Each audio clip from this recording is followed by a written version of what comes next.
My name is Julia Miller, and I'm about to turn 28. I married Kevin, a senior from our university club, immediately after we graduated. Instead of job hunting, I chose to embrace the role of a stay-at-home wife. Kevin grew up with his mom as a homemaker, leading him to believe it's normal for women to handle all household chores. Having lived alone before, I was well versed in managing the household, taking care of all of his needs flawlessly. Both of us shared a love for children and hoped to start a family early on. However, we faced challenges with infertility, eventually undergoing treatment. Unexpectedly, after the treatment, I became pregnant with twins. Despite battling morning sickness, I continued to manage all the household chores, driven by the fear of being scolded. Kevin often dismissed morning sickness as non-illness, insisting that many women work while pregnant. I internalized his words, feeling my perspective was somewhat naive due to not being part of the workforce. Giving birth to twins posed its difficulties, and at one point, both the babies and I were in danger. Thankfully, we all came through it healthy.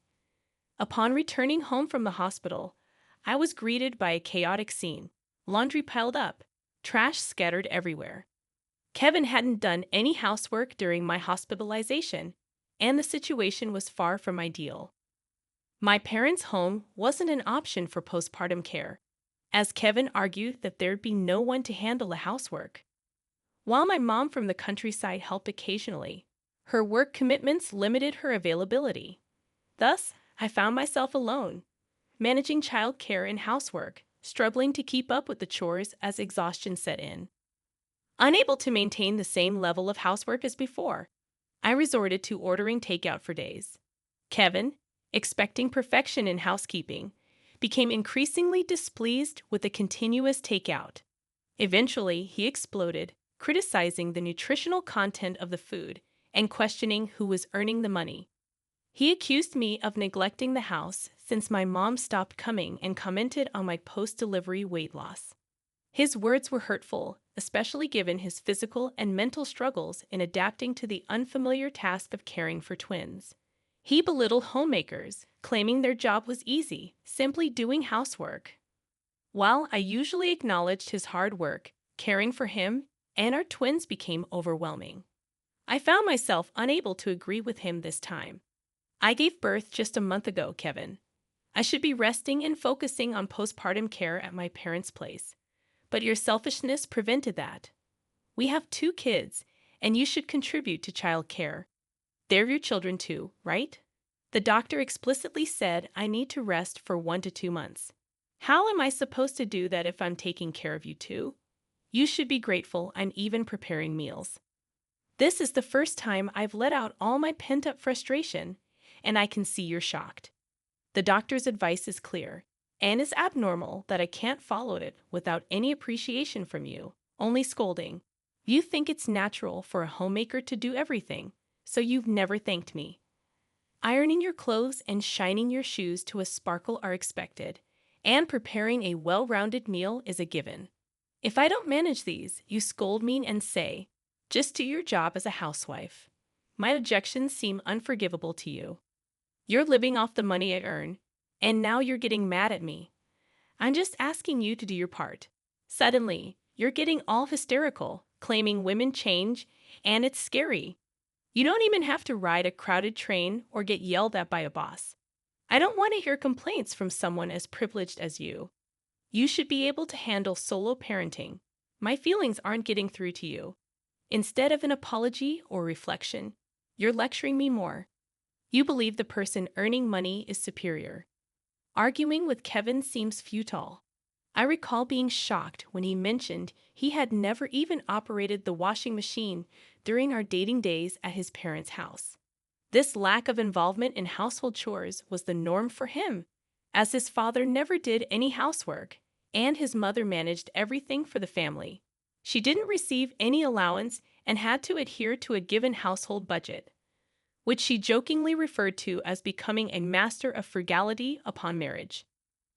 Fortunately, I handle all of Kevin's salary and give him an allowance.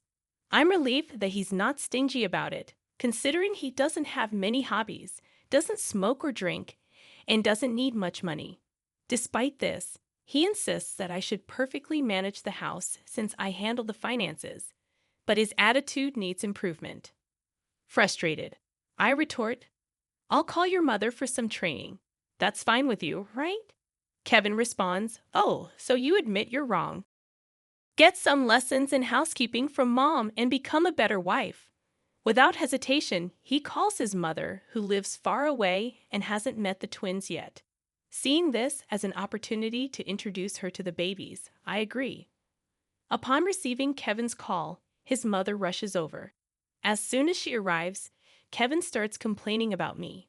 In a surprising turn of events, she slaps him and scolds him right away. Don't underestimate a housewife. Ease up on Julia. Giving birth is like recovering from a 2-month traffic accident. Would you make someone who's been in an accident do all the housework?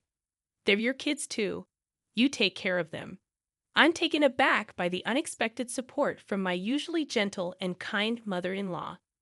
Honestly, I was hoping she'd scold him, but I didn't expect her to be this angry. "Sorry, but why are you so mad, Juliet? She doesn't even work," Kevin apologized, but it still sounded like he was making excuses. Looking down on the role of a full-time homemaker, I felt contempt for him, able to make such inflammatory comments to an already furious mother-in-law. As expected, her anger intensified. "Who do you think enables you to go to work? Who washes and irons your clothes? Who cleans and cooks so you can live without doing anything? You have days off, but Julia works 365 days without a break. And still you have the audacity to act so high and mighty. Who do you think you are?" My mother-in-law, being a homemaker herself, understood my feelings well. She voiced everything I wanted to say, and I felt relieved. I was glad I had her come over. "Thank you for speaking up for me. I honestly never expected you to get that angry," I thanked her. "Sorry for showing such an embarrassing side." She might have heard from Kevin, but his dad never did any housework either. I was worried whether he could lead a proper married life having grown up like that. My mother-in-law expressed regret for not educating Kevin properly and had planned to discipline him if I were struggling. She rushed over after our recent phone call, angered by Kevin's arrogant tone when he said, "Make Julia shape up." I couldn't help but laugh, thinking, "It's you who needs shaping up." She continued, her tone getting harsher. I would soon understand the full meaning of her words. Kevin, scolded harshly by his mother, was finally speechless. Seeing him quietly submit was satisfying. Apparently, my mother-in-law, fed up with her husband's neglect of housework, was considering divorce and had left home. I've been enduring it, but there's a limit. I still have a long life ahead, and the thought of taking care of him for the rest of it. I just decided to live freely from now on. I appreciate the work he did, but I've repaid my debt, she said, looking so cool deciding to divorce. I didn't want her or myself to go through a divorce, but maybe it's a good option. "Dad, what about Mom? You're being too selfish. You may be good at your job, but lacking life skills is fatal. Can't cook, can't do laundry. Living with someone who can't survive alone is hell. You're just like your dad. At least learn to live on your own. You never know when you might be dumped," she warned Kevin. His belief that I couldn't leave was infuriating. "Julia won't leave me. Without me, she'll have no money," he insisted. "Who knows? Many housewives are capable. Julia could probably survive on her own." "You're the one who'd struggle," my mother-in-law retorted, and I felt relieved. Indeed, I might be more capable at work than Kevin. "I don't plan to divorce. My job can only be done by me. A housewife can't do my job well. Maybe they could manage housekeeping," Kevin continued, unyielding and arrogant. Why did I even marry him? I found myself wondering, as Kevin seemed like such a terrible person. He had no intention of changing his ways, yet he also insisted he didn't want a divorce. It's hell, just like Mom said, I thought. Then my mother-in-law spoke up, "Julia, may I stay here for a while?" Her presence might improve Kevin's behavior, I hoped. "Of course, please do. We have a spare room." So I welcomed her eagerly, saying, "Thank you." I'll be here for a while. Stay as long as you like. I was glad she seemed happy, but only Kevin looked gloomy, probably realizing he couldn't be as selfish as before. After deciding to live with my mother-in-law for a while, she made a phone call. I was already relieved she had scolded and slapped Kevin, but she had more plans. After hanging up, she announced, I've arranged a 1-month paternity leave for you, so for 1 month, you'll handle both childcare and housework. Housework is easy, right? You'll be glad to stay home from work. She declared this to Kevin, who had a friend connection with an executive at his company. He had practically landed the job through connections, though he did take the entrance exam. That's why my mother-in-law was able to arrange the paternity leave quickly. She had direct contact with the company's executive. I had suggested he take paternity leave before, but he insisted there was no replacement for him. It was frustrating to see how easily it was arranged. Nagi had a week to hand over his work, then would take a month off. Getting a month off for paternity leave so easily looks like they can replace you anytime. My mother-in-law sarcastically wounded Kevin's pride. I totally agreed with her. Julia, you rest it up. I'll make sure this guy doesn't push you too hard. I'll be watching over him, she reassured me, which felt incredibly supportive. Really, thank you so much. I was so overwhelmed and grateful for her kind words that I almost cried. When I had just given birth, I was incredibly lonely and on the verge of breaking down. My husband didn't help with the kids at all, and my parents were gone, so I had no one to rely on. That's why I understand your feelings so well. Sharing childcare and housework as a couple makes such a difference. We couldn't do it, but you two still have a chance to make it right. My mother-in-law, drawing from her own experiences, expressed that she didn't want me to go through the hardships she faced. I realized that she was determined to educate Kevin this time, toughening her heart for our sakes so that our marriage could succeed in the future. Kevin, too proud to admit defeat after looking down on housewives, couldn't say he didn't want to do housework when he had no job. All this housework and child care, staying at home all the time is the best. I'm actually lucky to get a break from work. I'll prove I can do house chores better than Julia, he boasted. That's the spirit. Then please show us how much better at housekeeping you are than Julia. I hadn't slept properly since having the babies, so I took advantage of my mother-in-law's words and finally got some rest. With her around, I could sleep without worrying about the kids. It had been ages since I had slept for over 3 hours straight, and my body felt much more revived. I hoped Kevin would manage the housework perfectly for a while, given his bold claim. However, he soon faced defeat. Waking up and peeking into the living room, I found him in total disarray. They won't stop crying. Don't cry at the same time. I only have 2 hands, Kevin exclaimed. My mother-in-law responded, don't get mad at the babies. Crying is their job. I thought you said childcare was a breeze. The milk's too hot. You can't feed them this. Cool it down to body temperature. He continued, frustrated. They won't stop crying. I have to feed them now. What's body temperature? How do I even know that? I could hear Kevin and my mother-in-law arguing. Despite his earlier claims of it being easy, Kevin was completely flustered just because the babies cried simultaneously. Seeing that, I couldn't help but feel a sense of satisfaction. Dealing with 2 crying babies at the same time is a daily routine for me. Realizing that I had been managing this alone every day made me want to pat myself on the back. Kevin, who had never been involved in childcare, was now exhausted and completely worn out, learning from scratch how to make formula, bathe the babies, and change diapers under my mother-in-law's guidance. Taking care of 2 babies alone is just too much, but that's what you forced Julia to do, Kevin complained. My mother-in-law responded firmly, but Julia is a woman, so other than giving birth, men can do everything else. Gender doesn't matter. She was constantly giving Kevin a piece of her mind for complaining about his first experience with childcare. Every day he complained, and every time she scolded him. Kevin was new to all household chores. He had to learn everything from scratch at first. I hoped Kevin would manage the housework perfectly for a while, given his bold claim. However, he soon faced defeat. Waking up and peeking into the living room, I found him in total disarray. They won't stop crying. Don't cry at the same time. I only have 2 hands, Kevin explained. My mother-in-law responded, Don't get mad at the babies. Crying is their job. I thought you said childcare was a breeze. The milk's too hot. You can't feed them this. Cool it down to body temperature.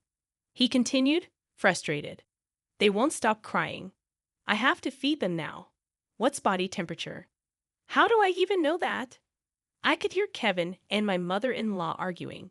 Despite his earlier claims of it being easy, Kevin was completely flustered just because the babies cried simultaneously. Seeing that, I couldn't help but feel a sense of satisfaction. Dealing with 2 crying babies at the same time is a daily routine for me. Realizing that I have been managing this alone every day made me want to pat myself on the back. Kevin, who had never been involved in childcare, was now exhausted and completely worn out, learning from scratch how to make formula, bathe the babies, and change diapers under my mother-in-law's guidance. Taking care of 2 babies alone is just too much. But that's what you forced Julia to do, Kevin complained. My mother-in-law responded firmly, but Julia is a woman, so other than giving birth, men can do everything else. Gender doesn't matter. She was constantly giving Kevin a piece of her mind for complaining about his first experience with childcare. Every day he complained, and every time she scolded him. Kevin was new to all household chores. He had to learn everything from scratch at first. It took him 3 hours just to prepare dinner despite previously demanding a well-rounded meal. Kevin could barely manage 1 or 2 dishes. I couldn't help but notice the irony of him being unable to prepare the elaborate meals he had always insisted on. However, seeing him trying his best, I didn't say anything.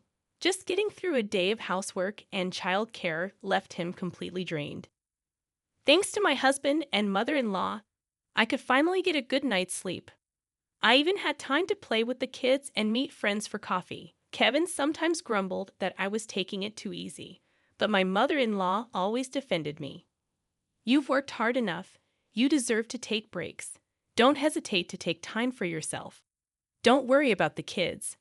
I'm here, she would say. Thanks to my kind mother-in-law, I was able to enjoy some leisure time. However, after about 2 weeks, she had to return to her own home to check on my father-in-law. Kevin was delighted by her departure. I've worked hard enough. I'm taking a break, he declared and stopped doing any housework. As soon as she left, I couldn't neglect the kids, so I ended up taking care of them. Now I'd like to taste some of Julia's cooking, Kevin would say. And I ended up doing all the household chores again without supervision. Kevin seemed incapable of doing any housework or childcare. He would sleep until noon or go out drinking all night as he was off work. Can't you at least make the formula? I can't. I'm hungover. You understand how tough housework is, right? Why won't you help? I'll have to do it all again when Mom comes back, so let me rest now. There's no break for a housewife, he'd argued. Then why don't you do my job? Don't change the subject. When my mother-in-law was gone, Kevin and I would often argue like this. I had hoped Kevin would have learned something, but I was wrong. Nothing had changed. Before she left, my mother-in-law told me to report everything to her, so I called her every night to update her on Kevin's behavior. Everything went back to how it was as soon as she left. I see. Well, change doesn't happen overnight, but leave it to me. I'm sorry for always relying on you. Don't worry about it. I played a part in raising him this way, my mother-in-law reassured me. Disappointed by Kevin's behavior, but still trusting my mother-in-law, I decided to leave him be for the few days until she returned. I thought it wouldn't be beneficial for him if I did everything during this period. I even stopped preparing meals for him. Why isn't there any dinner for me? You were making it until yesterday, Kevin complained. I thought it wouldn't be good to coddle you after all the effort my mother-in-law put into teaching you. I admit I was spoiling you a bit after she returned, but not anymore. Please take care of all the household chores until she comes back. Don't get too cocky. Enjoy it while you can. Though I didn't know how my mother-in-law would discipline Kevin next, I chose to step back and trust her. A few days after our phone call, my mother-in-law returned. Seeing the house with no laundry, dishes, or cleaning done, she sighed. "What is this mess, Julia? You only took care of the kids. Well, you should have been doing the child care, not leaving it all to Julia," you told her. "How many days are you going to slack off in housework right after she gave birth and was doing solo parenting? A healthy man like you neglecting housework and child care is nothing. Then Julia seems to have more endurance than you. Maybe she can do a better job than you." A company employee. Her relentless talking left Kevin overwhelmed and unable to respond. "Don't just stand there, say something." "Well, while you were gone," he said quite a few bold things. I told my mother-in-law I had recorded all the things Kevin said when he was drunk and played them back for her. "This is what your son really thinks. Women are so naive about society, acting all high and mighty without knowing anything about the real world. It's all thanks to me that you and Julia can even eat. Housework and child care are women's jobs." It was good that I recorded everything he said. Drunk words are sober thoughts. To think you've had such thoughts about your mother who raised you, complaining about being exhausted from housework and child care, yet still so arrogant. Don't record me without permission. It's not what I really think. Kevin desperately tried to defend himself. "So you think like this, huh? It's good to know your true feelings. If you want Julia to understand society so much, how about letting her work? If she leaves her housewife duty, you'll be the one struggling. She might even do a better job than you at the same company, maybe even replacing you." Mr. A is the executive at Kevin's company and a friend of my mother-in-law. He always says he dislikes men without grit. I wonder how he'll react. I'm looking forward to it. "Please don't do that. I'm sorry. I didn't realize housework was so hard. I'll help with the housework and child care from now on. Just don't tell Mr. A." My mother-in-law chose not to report Kevin this time. "But if he ever disrespects you again, let me know. Next time, I'll make sure Mr. A disciplines him." "Thank you. I appreciate it." I felt really relieved and satisfied when Kevin finally apologized. Interestingly, when my mother-in-law went back home to check on the house, my father-in-law was in a bit of trouble. He couldn't find the nail clippers, didn't know how to do the laundry, and hadn't cooked any meals. Clearly struggling without my mother-in-law, whom he had taken for granted all these years, he even apologized for looking down on homemakers. My mother-in-law said, "You're lucky you realized this early. Your father-in-law only understood the difficulty of housework at his age. Well, at least he apologized while he's still alive." Although she had considered a late-life divorce, seeing her husband's repentant behavior made her rethink, and they managed to avoid splitting up. She returned to her husband and resumed their life together. Since then, we've been in almost daily contact, updating each other on our lives. She shared that she's teaching her husband housework from scratch, and he recently managed to make fried rice and curry, much to her delight. He's also started going to the grocery store more actively. With less housework burden, my mother-in-law is even considering starting a new hobby. How about you, Julia? Is he helping out properly now? Yes, he's like a changed man, doing everything around the house. All thanks to you. I was honestly ready to leave him and go back to my parents' house. It feels like a dream to be able to laugh and spend time with my husband again. I expressed my gratitude to my mother-in-law once more. Since then, Kevin has been wrapping up work early, rarely going out for drinks, and taking on household chores. He's gotten used to caring for the kids, no longer panicking at their cries. And now, even for meals I prepare, he expresses his gratitude, saying, "This is delicious. Thank you for making it." I never thought I'd hear such words from him. I hope we can continue to cooperate as a couple, raising our twins and sharing enjoyable times together.